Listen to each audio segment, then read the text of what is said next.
Hello guys! Welcome back to our channel. So for today's video, nandito nga po pala kaming mag-asawa at kasama nga po pala kami dito ni Ating dahil nga po etong birthday nga po pala nung aming ninong sa kasal. Ay sadya naman kami nga po palang nauna din bukod doon sa catering na nag-aayos sa may likod ay sa mga bisito nga po pala dito ni Ninong Kesek. Aba ay nauuna at kung hindi nyo po ay talaga namang akala namin na hindi nga po kami mauna din paano nga po ba naman kami ay sinalubong at sinabayan talaga ng malakas na ulan sa daan at ang baha nga po sa daan dahil nga po sa lakas ng ulan doon sa may Plaridel Bypass ba yun? Ay sadya namang masasabi kong napakabongga nga ni.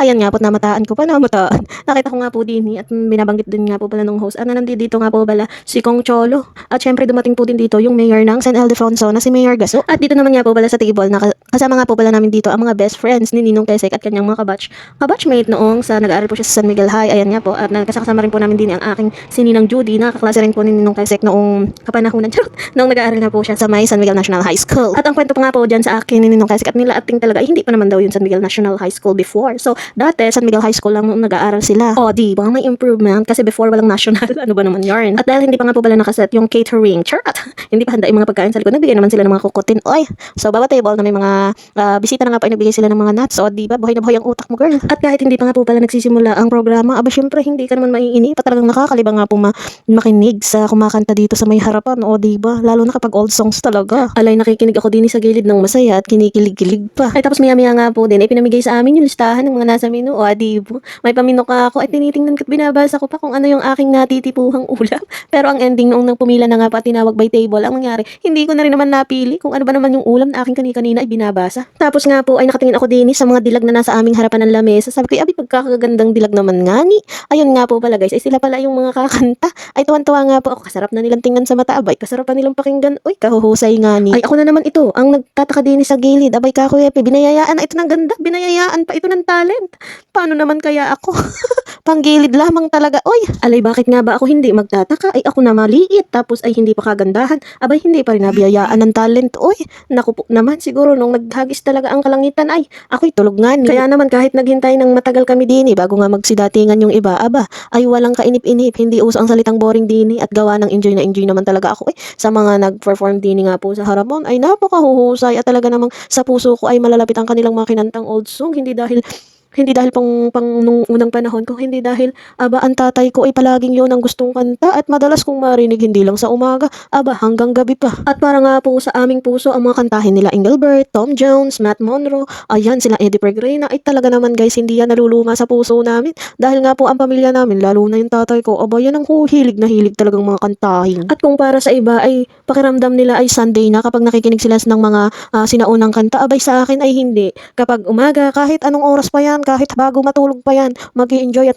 ako dun sa mga lumang tugtugin. Ay sabi ko pa nga doon sa asawa ko, aba, ay talagang pag ako'y nagkaanak ay ipipilit ko talaga na marunong siya. Matuto siyang kumanta at ang mga magulang niya hindi marunong. Abay bata pa lamang ay ihahasain ko na talaga yun sa mga sinaunang tugtugin. O diba, wala pa man, hindi pa man nakakabuo. May mga pangarap na siya sa buhay. Kaya naman guys, kung nakaabot na kayo dito sa bandang ito, aba, baka naman po pwedeng pakipollow po ang aming Facebook page, pakishare na rin po itong aming video at mag-comment naman nang ikaw ay aking mabisita rin. Uy. At noong mga bandang nagsisidatingan na nga po pala ang mga bisita dyan ni Ninong, aba ay di unti-unti na rin nagsimula itong programa. Syempre ang una magdadasal muna, tumayo muna ang lahat at pinangunahan po nung apo ni Ninong para nga po magdasal na po kaming lahat o diba. And then after nga po ng prayer ay nagsimula na rin yung mga palaro at nagsalita na rin po, nagbigay nga po pala ng mensahe si Kong Cholo para nga po kay Ninong o diba, bongga talaga. At ang nakakatawa nga po dito kay Kong, aba ay para naman talagang napakasimple-simple talaga ni Kong. Naalala ko nga po pala ay nasa San Rafael nga po pala ako.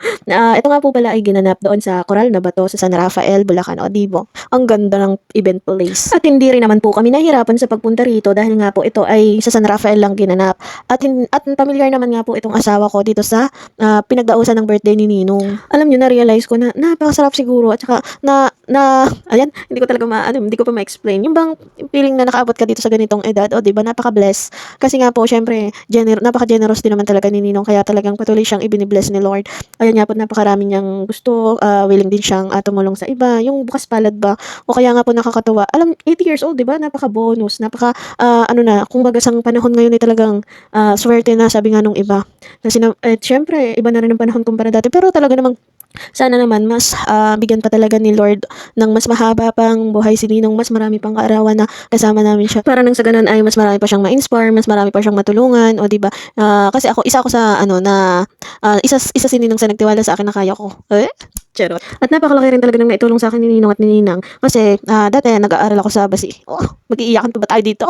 At ayun na nga guys, naalala ko si Ma'am Cecil, si Doc Cecil. Kasi nga po ay naging teacher ko siya before sa sa Basi noong nagsisimula pa lang siya. At ayun, nakita ko nga po pala dito si Doc Cecil. Yun, nagkamustahan kami, nagkwentuhan saglit. O di ba nakakatawa kasi nga po, di ba sa tinagal-tigal nagpangita po kami dito. And then ayun nga po, hinikayat ako ni Doc Cecil na magpatuloy ulit sa pag-aaral. Ipagpatuloy ko yung MAID doon nga po sa Basi. Nga lang ang naging sagot ko kay Doc Cecil ay hindi pa kaya ng budget. Pero sa totoo lang parang hindi ko pa nakikita ulit yung sarili ko na magsisimula kasi nga po magto 2 years pa lang ako sa service. Parang sa tingin ko ay hindi pa ako ganun kahinog para ipagpatuloy ulit yung aking pag-aaral. Ewan ko ba. Yung iba kasi po talagang after nila makagraduate, nagpapatuloy ka agad dun sa masteral. Siguro, ewan ko ba, hindi ko pa po kasi nakikita yung sarili ko talaga na magtatagal as public teacher. Ewan ko ba, hindi naman po sa magtatagal sa serbisyo. Ang ano ko lang, ayun nga po, parang grabe agad yung pagtatagal agad yung nasa isip ko. Ibig sabihin, may ano pa rin sa sarili ko na, ano ba, ipagpapatuloy ko ba? Magre-resign ba ako? Parang may ganun pa po kasi kaya hindi pa rin pa po ako nagpapatuloy, hindi pa ako kumukuha ng masteral degree. Siguro sa buhay kailangan pa ng inspirasyon. Charot. Hindi ko kulang pa ako sa inspirasyon para magpatuloy pa ulit, pero darating yung time. Hindi ko naman isinasara yung pinto para doon, pero sigurado ako darating yun sa buhay ko na gusto ko na pala ulit magpatuloy mag-aral. Gusto ko na pala ulit na i-improve tong sarili ko. Siguro gusto ko munang magpahinga doon sa pag-aaral kasi may banda, may parte doon sa college life ko na hindi naging maganda. Kaya ganun na lang siguro ang hindi pa ako nagpapatuloy mag-MAID. So hanggang dito na lang guys. Maraming salamat sa pakikinig at panonood. I-follow niyo po ang aming Facebook page at i-subscribe ang aming YouTube channel. Mag-comment na, uy!